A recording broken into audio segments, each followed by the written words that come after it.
बच्चों, आपको याद होगा कि लास्ट लेक्चर में हम लोगों ने ये डिस्कस किया था कि मैग्नेटिज्म ऑफ एटम जो है उसकी वजह कौन है, और हम लोग इस नतीजे पर पहुंचे थे कि एटम के अंदर मौजूद इलेक्ट्रॉन्स हैं जो असल में उस एटम के मैग्नेटिक बिहेवियर को डिफाइन करते हैं।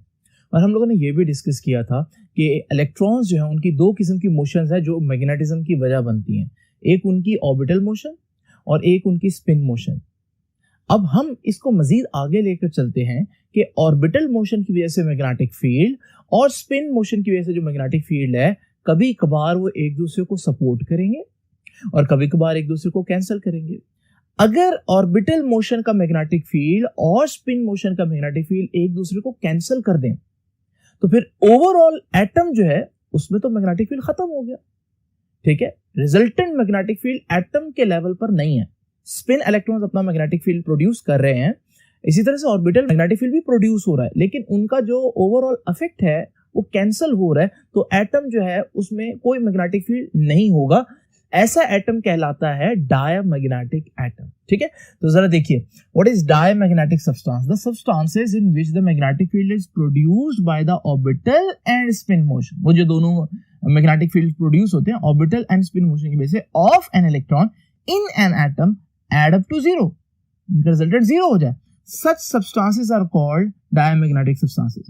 अब diamagnetic substances की एग्जांपल्स क्या है? Copper, antimony, bismuth, water etcetera. ये आपकी बुक के हिसाब से एग्जांपल्स हैं, और भी बेतहाशा एग्जांपल्स हैं, लेकिन हम बुक के स्कोप में रहते हुए बात करते हैं। अच्छा, डायमैग्नेटिक सब्सटेंस करेंगे क्या? अगर मैं एक मैग्नेट को डायमैग्नेटिक सब्सटेंस के करीब लेकर आऊंगा तो वो मैग्नेट को हल्का सा रिपेल करेंगे। ठीक है, वीकली रिपेल करेंगे। इसके लिए एक और वर्ड है, फीबली रिपेल करेंगे। ठीक है ना, तो diamagnetic substances are feebly repelled by the magnets. तो एक्सटर्नल मैग्नेटिक फील्ड में इनका बिहेवियर क्या होगा? ये मैग्नेटिक फील्ड से रिपेल होंगे। उसके बाद अगर हम देखें एटॉमिक लेवल पर जाकर कि उनके अंदर ऐसा क्या है कि हमारे पास जो मैग्नेटिक फील्ड है वो एड अप टू जीरो हो रहा है, तो हम देखते हैं कि उनके पास जो इलेक्ट्रॉन्स हैं वो सारे के सारे पेयर्ड इलेक्ट्रॉन्स हैं। तो इलेक्ट्रॉन्स जब पेयरिंग करते हैं तो एक दूसरे का मैग्नेटिक फील्ड जो है वो कैंसिल कर देते हैं। इस वजह से हम कहते हैं कि these materials have paired electron. ये तो होगी चंद बातें डायमैग्नेटिक सब्सटेंसेस के बारे में। लेकिन अब जरा देखते हैं कि हमारे पास अगर कोई ऐसा एटम हो जिसके मैग्नेटिक फील्ड जो ऑर्बिटल मोशन से प्रोड्यूस हो रहा है और जो स्पिन मोशन से प्रोड्यूस हो रहा है वो एक दूसरे को कैंसिल करने की बजाय वो एक दूसरे को सपोर्ट करें, तो फिर एटम के अंदर एक रिजल्टेंट मैग्नेटिक फील्ड मौजूद होगा। ऐसे एटम को हम कहेंगे कि ये एक पैरामैग्नेटिक एटम है। और ये पैरामैग्नेटिक सब्सटेंसेस की डेफिनेशन मैंने आपके सामने लिखी है। The substances in which orbital and spin motion of electrons in an atom support each other, एक दूसरे को सपोर्ट करें, and the atoms behave like a tiny magnet. तो एटम के अंदर एक मैग्नेटिक फील्ड मौजूद होगा, और जब किसी चीज के अंदर मैग्नेटिक फील्ड हो तो उसको तो हम मैग्नेट बोलते हैं। तो आपका एटम जो है it is behaving like a tiny magnet. Such substances are called paramagnetic substances. इनके example manganese, aluminium, iron, cobalt, nickel etcetera. अब हम देखते हैं कि अगर मैं एक एक्सटर्नल मैग्नेट इसके करीब लेकर आऊं तो ये क्या करेंगे? तो क्योंकि ये खुद एक टाइनी मैग्नेट की तरह बिहेव कर रहा है, तो जब मैं इसके करीब एक मैग्नेट लेकर आऊंगा तो ये हल्का सा अट्रैक्ट होगा मैग्नेट की तरफ। तो they are feebly attracted towards the magnet. उनके बारे में क्या था? Feebly repelled. ठीक है, ये इंपॉर्टेंट वर्ड्स मैं हाईलाइट कर रहा हूं। ठीक है, यहां पर देखें एड अप टू जीरो, यहां पर मैंने आपके सामने लिखा है कि एटम सपोर्ट ईच अदर। ठीक है, मोशन सपोर्ट ईच अदर। अच्छा, अब हम अगर इनके एटॉमिक लेवल पर जाकर देखें कि ऐसा क्या है इनके अंदर कि हमारे पास इनका मैग्नेटिक फील्ड एक दूसरे को सपोर्ट कर रहा है, तो हम जब देखते हैं तो पता चलता है इनके पास अनपेयर्ड इलेक्ट्रॉन्स है। ठीक है, जो अनपेयर्ड इलेक्ट्रॉन्स होते हैं उनकी स्पिन सेम डायरेक्शन में होती है, जिसकी वजह से हमारे पास जो मैग्नेटिक फील्ड है वो रिजल्टेंट जो है मैग्नेटिक फील्ड वो काफी स्ट्रांग होता है। स्टूडेंट्स, आप लोगों ने देखा कि डायमैग्नेटिक सब्सटेंसेस जो है वो फीबली रिपेल करते हैं मैग्नेट्स को और पैरामैग्नेटिक फीबली अट्रैक्ट करते हैं। लेकिन हमारी जिंदगी में बहुत सी ऐसी चीजें हैं जो मैग्नेट को वीकली अट्रैक्ट नहीं करती बल्कि बहुत स्ट्रांगली अट्रैक्ट करती, जैसे आयरन। तो आयरन क्या है? आयरन एक फेरोमैग्नेटिक सब्सटेंस है। अब ये फेरोमैग्नेटिक सब्सटेंस क्या होते हैं? चलते हैं नेक्स्ट बुक पर देखते हैं कि फेरोमैग्नेटिक सब्सटेंसेस बेसिकली क्या होते हैं। तो स्टूडेंट्स, फेरोमैग्नेटिक सब्सटेंसेस क्या होते हैं? बाय डेफिनेशन में आपको बता चुका हूं कि फेरोमैग्नेटिक सब्सटेंसेस ऐसे सब्सटेंसेस होते हैं जो बहुत स्ट्रांगली अट्रैक्ट होते हैं मैग्नेट्स की तरफ। ये क्यों स्ट्रांगली मैग्नेटाइज होते हैं ये हम जानेंगे अभी थोड़ी देर में।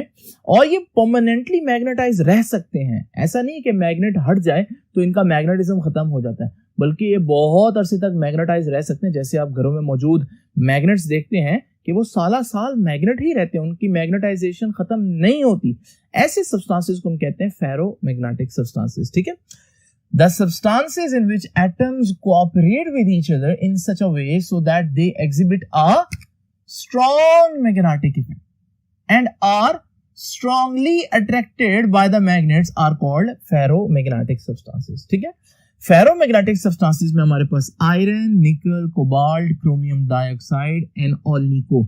ऑलनिको बेसिकली की एक अलॉय है आयरन का, एल्यूमिनियम, निकल और कोबाल्ट, इन तीन चार चीजों का जो अलॉय है उसे हम कहते हैं ऑलनिको। अब जरा देखते हैं कि हमारे पास ये फेरोमैग्नेटिज्म क्यों प्रोड्यूस हो रहा है, यानी कोई इतना स्ट्रांगली मैग्नेटाइज क्यों हो रहे हैं कुछ सब्सटेंसेस। तो हमने जब इनकी रीसेंट स्टडी देखी तो हमें पता चला कि अगर हमारे पास एक फेरोमैग्नेटिक सब्सटेंस हो तो उसके अंदर छोटी छोटी डोमेन्स होती हैं। ये देख रहे हैं आप, ब्लैक में मैंने आपके सामने एक हिस्सा शो किया, इसे मैंने एक डोमेन बोला। ये डोमेन की खास बात क्या होती है? ये डोमेन की खास बात ये होती है कि इस डोमेन के अंदर जितने एटम्स होते हैं उन सब का मैग्नेटिक फील्ड एक ही डायरेक्शन में, यानी एक डोमेन के अंदर हम कह सकते हैं कि सारे एटम्स जो है वो अपने मैग्नेटिज्म को लेकर बिल्कुल ऑर्डर में होते हैं, अलाइंड होते हैं, जिसकी वजह से वो एक दूसरे को कैंसिल तो करेंगे नहीं। तो जब वो कैंसिल नहीं करेंगे तो आप देखेंगे जो आपकी डोमेन है वो बहुत स्ट्रांगली मैग्नेटाइज होगी, बल्कि मैं ये कहता हूं कि जितना मैग्नेटाइज हो सकती थी वो उतना मैग्नेटाइज हो जाएगी, यानी कि मैग्नेटाइज होगी टू द सैचुरेशन। सैचुरेशन का मतलब होता है जितनी हद है वो सारी मैग्नेटाइज हो जाएगी, जितनी लिमिट है, जितना पॉसिबल है वो मैग्नेटाइजेशन हमें अचीव होगा। तो ये एक डोमेन जो है वो बहुत ज्यादा स्ट्रांगली मैग्नेटाइज होती है। डोमेन के बारे में आप लोगों ने 3-4 बातें याद रखनी है, वो सारे पॉइंट्स मैंने आपके सामने लिखे हैं। Recent studies of ferromagnetism have shown that there exist in ferromagnetic substances small regions called domains। तो ferromagnetic substances के अंदर छोटे छोटे रीजन्स होते हैं जिनको हम डोमेन्स कहते हैं। डोमेन्स में खास बात क्या है? Point number 1, domains are macroscopic size, यानी ऐसा नहीं कि बहुत छोटे, इसमें कोई चंद 1, 2, 10, 12 एटम्स होंगे, नहीं। डोमेन मैक्रोस्कोपिक यानी अच्छी खासी बड़ी चीज होती है। कितनी बड़ी जी? Size of the order of millimetre 10⁻³ और लेस। तो मिलीमीटर के साइज के होते हैं। आपको मालूम है कि आपके स्केल के ऊपर जो सबसे छोटी रीडिंग होती है वो 1 मिलीमीटर होती है, और मिलीमीटर आप आम आंख से देख सकते हैं। तो मैक्रो चीज ही हुई ना। डोमेन्स क्योंकि इतनी बड़ी होती है तो हम कहेंगे इसमें कितने एटम्स आते हैं? Domains are large enough to contain 10⁻12 to 10⁻16 atoms. ये अच्छी खासी बड़ी होती है, इसमें 10⁻12 to 10⁻16 एटम्स आ सकते हैं। ठीक है, with in each domain the magnetic fields of all the spinning electrons are parallel। Logic, एक डोमेन के अंदर सारे जो मैग्नेटिक फील्ड होते हैं हर इंडिविजुअल एटम के वो बिल्कुल पैरेलल होते हैं, एक ही डायरेक्शन में होते हैं to one another. That is हम ये कह सकते हैं कि each domain is magnetised to saturation. ठीक है, यानी जितना मैक्सिमम पॉसिबल कोई चीज मैग्नेटाइज हो सकती है तो डोमेन उस हद तक मैग्नेटाइज है, सैचुरेट हो गई है मैग्नेटाइजेशन में। और आखिरी पॉइंट क्या है? Each domain behaves as a small magnet with its own north and south poles। अब देखें ना, हर एक डोमेन जो है वो एक छोटा सा मैग्नेट है, क्योंकि उसके अंदर सारे एटम्स जो है वो मैग्नेटिकली अलाइंड है। तो इसलिए मैं एक एरो यहां पर बना रहा हूं जो कि बता रहा है कि इसका एक पर्टिकुलर नॉर्थ और एक पर्टिकुलर साउथ है। लेकिन स्टूडेंट्स जरा देखें, मान लें कि एक डोमेन जो है वो फुली मैग्नेटाइज है, लेकिन क्या ये पूरा क्रिस्टल मैग्नेटाइज होगा? अगर आप गौर करें तो जरा नोट करें कि हमारे पास ये जो डोमेन है इसका नॉर्थ अगर इधर को है तो ये जो डोमेन है इसका नॉर्थ तो बिल्कुल ऑपोजिट है। ये डोमेन बहुत अच्छे से मैग्नेटाइज है, ये डोमेन भी बहुत अच्छे से मैग्नेटाइज है, लेकिन ये दोनों मिलाकर तो एक दूसरे का मैग्नेटिज्म कैंसिल कर देंगे ना। इसी तरह से इसको देखें, इसका मैग्नेटिक फील्ड इधर को है जबकि इसका जो मैग्नेटिक फील्ड है वो उधर को है, तो इन्होंने तो एक दूसरे को कैंसिल कर देना। तो आप देखेंगे कि हर जगह पर आपको ऐसी डोमेन्स मिलेंगी जो एक दूसरे को कैंसिल कर रही होंगी। तो हर डोमेन जो है बहुत ज्यादा मैग्नेटिकली सैचुरेटेड है, लेकिन ओवरऑल जो क्रिस्टल है वो बहुत ज्यादा मैग्नेटिक नहीं होगा, उसमें मैग्नेटिज्म नहीं होगा। क्यों? क्योंकि डोमेन्स कैसे जुड़ी हुई है? रैंडमली ओरिएंटेड, बेतरतीबी से जुड़ी हुई है। तो एक का नॉर्थ दूसरे के नॉर्थ को कैंसिल कर सकता है। तो ओवरऑल मैग्नेटिज्म फिर कैसे अचीव किया जाए, ये हम जानेंगे अब इसी लेक्चर के नेक्स्ट पार्ट में। तो चलते हैं नेक्स्ट बोर्ड पर, देखते हैं कि हम एक फेरोमैग्नेटिक मटेरियल को किस तरह से मैग्नेटाइज कर सकते हैं। ठीक है स्टूडेंट्स, ये मेरे पास एक स्पेसिमेन है जो फेरोमैग्नेटिक है, और आप देख रहे हैं कि इसमें डोमेन्स नजर आ रही है। हर डोमेन बहुत ज्यादा मैग्नेटिकली सैचुरेटेड है, लेकिन मसला वही है कि डोमेन्स इंडिविजुअली तो मैग्नेटाइज्ड है, लेकिन ओवरऑल जो स्पेसिमेन है उसमें मैग्नेटाइजेशन ना होने के बराबर है। ये बात मैंने यहां लिखी। इन एन अनमैग्नेटाइज्ड आयरन, यानी है फेरोमैग्नेटिक मटेरियल लेकिन अभी ये मैग्नेटाइज्ड नहीं है। In an unmagnetised iron the domains are oriented in a disorderly fashion, बेतरतीबी से जुड़ी होती है। उसका रिजल्ट क्या होगा? So that the net magnetic effect of a sizeable specimen is zero. ठीक है, साइजेबल स्पेसिमेन मतलब कि अच्छा बड़ा अगर साइज का हमारे पास एक क्रिस्टल हो तो उसमें हम देखेंगे कि मैग्नेटिक इफेक्ट नहीं आ रहा। When the specimen placed in an external magnetic field, अच्छा अब हम क्या करेंगे? अब हमने इसको मैग्नेटाइज करना है, ठीक है, तो हम क्या करेंगे? हम एक एक्सटर्नल मैग्नेटिक फील्ड अप्लाई करते हैं। ये देख रहे हैं आप, ये यहां पर मैंने एक नॉर्थ और एक साउथ शो किया है, यानी मैंने अपना जो स्पेसिमेन था उसको एक्सटर्नल मैग्नेटिक फील्ड में रख दिया है। इससे क्या होगा? सारी डोमेन्स क्योंकि छोटे छोटे मैग्नेट थे तो वो नॉर्थ और साउथ को देखकर अपने आप को मैग्नेटिक फील्ड के साथ अलाइंड कर लेंगे। जब वो अपने आप को मैग्नेटिक फील्ड के साथ अलाइंड कर लेंगे तो सारी डोमेन्स के मैग्नेटिक फील्ड अब एक ही डायरेक्शन में हो गए। तो अब आप कहेंगे कि डोमेन्स तो उसी तरह से मैग्नेटाइज हैं जैसे पहले थी, लेकिन क्योंकि अब एक दूसरे के साथ अलाइंड है, ओरिएंटेड है सेम डायरेक्शन में, तो फिर हमारे पास अब ये पूरा का पूरा क्रिस्टल भी अच्छा खासा मैग्नेटाइज हो चुका होगा। अब ये पूरा स्पेसिमेन जो है ये मैग्नेटाइज हो चुका है। ठीक है, यहां पर लिखा है when the specimen placed in an external magnetic field, external magnetic field में अगर रखें the domains line up parallel, domains उसके पैरेलल हो जाएंगी to the lines of external magnetic field and the entire specimen becomes saturated. पहले domain saturated थी लेकिन हमारा जो स्पेसिमेन था उसमें मैग्नेटिक फील्ड नहीं था ओवरऑल, लेकिन अब डोमेन्स तो सैचुरेटेड हैं ही, लेकिन अब हमारे पास जो पूरा स्पेसिमेन है वो भी सैचुरेटेड हो गया। This process is called magnetisation. इस प्रोसेस को हम मैग्नेटाइजेशन कहते हैं। मैग्नेटाइजेशन में हम लोगों ने क्या किया?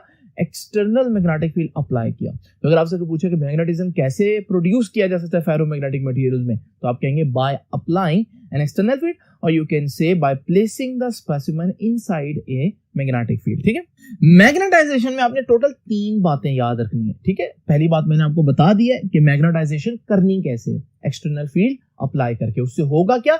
रैंडमली ओरिएंटेड डोमेन्स अलाइंड हो जाएंगे एक दूसरे के साथ। दूसरी बात आप लोगों ने याद रखनी है कि इसी बात को कहने का एक और अंदाज है। जब हम कह रहे हैं कि हम लोगों ने डोमेन्स को अरेंज कर दिया, तो हम ये भी तो कह सकते हैं कि पहले ये डोमेन्स अरेंज नहीं थी, तो आपका जो एटम था वो एक पैरामैग्नेटिक एटम था, लेकिन अब आप देख रहे हैं कि हमारे पास ये एक फेरोमैग्नेटिक सिस्टम बन गया है, यानी स्ट्रांगली मैग्नेट की तरफ अट्रैक्ट होने वाला सिस्टम बन गया है। तो अगर मैं आपसे पूछूं कि इस प्रोसेस में क्या हुआ, तो हम ये भी कह सकते हैं कि paramagnetism has been converted into ferromagnetism. ठीक है, we can say that during magnetization paramagnetic behavior is converted into ferromagnetic behavior। ठीक है, अच्छा तीसरी बात आप लोगों ने क्या याद रखनी है कि क्या मैग्नेटाइजेशन का कोई और तरीका है? एक तरीका तो ये हो गया ना, एक्सटर्नल मैग्नेटिक फील्ड अप्लाई कर दें। क्या कोई और तरीका है? तो एक और तरीका भी है, और वो है कि आप किसी भी मटेरियल में से जो फेरोमैग्नेटिक है करंट पास करें। जब आप उसमें से करंट पास करेंगे तो करंट पास करने से भी डोमेन्स अलाइंड हो जाती हैं और फिर वो फेरोमैग्नेटिक सब्सटेंस बन जाएगा।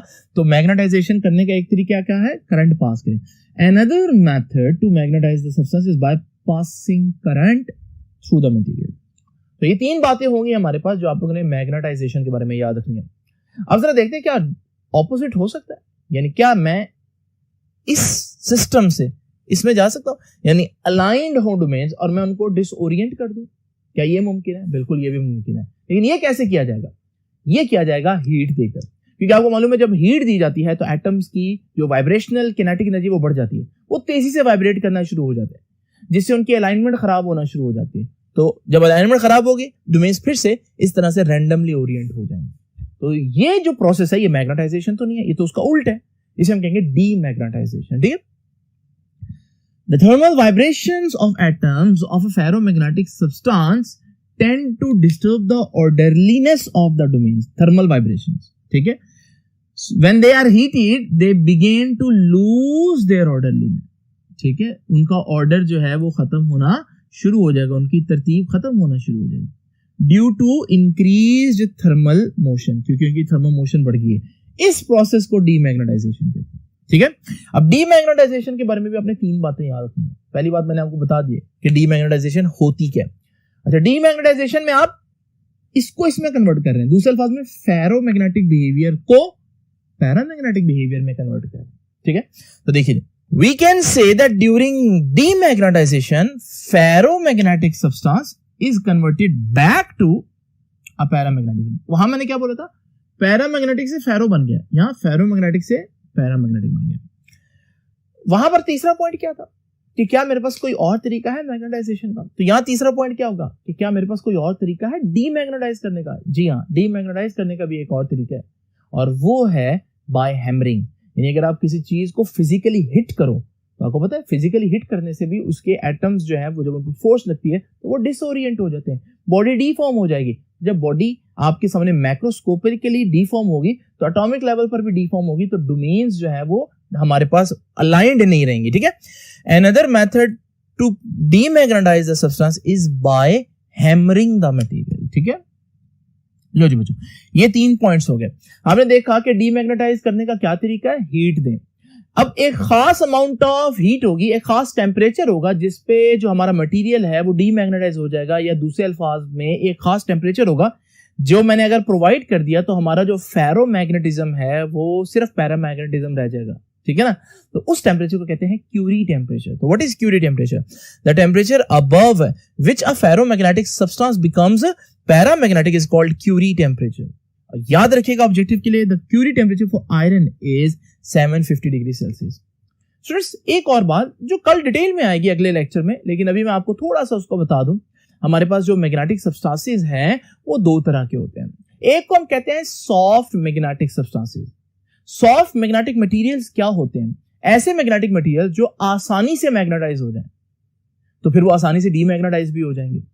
जैसे कि खुद आयरन एक सॉफ्ट मैग्नेटिक मटेरियल है। तो सॉफ्ट मैग्नेटिक मटेरियल्स क्या होते हैं?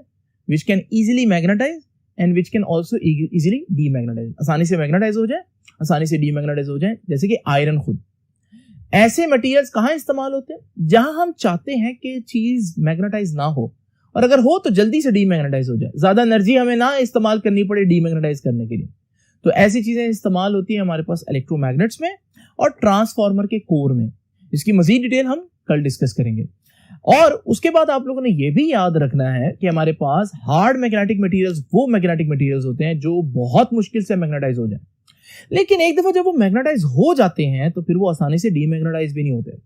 आप खुद सोचें, ये कहां इस्तेमाल होंगे? ये तो वहां इस्तेमाल होंगे जहां हम चाहते हैं कि मैग्नेटिज्म खत्म ना हो, जैसे खुद परमानेंट मैग्नेट्स में। तो परमानेंट मैग्नेट्स जो हैं वो आयरन से नहीं बनते, वो किसी हार्ड मैग्नेटिक मटेरियल से बनेंगे।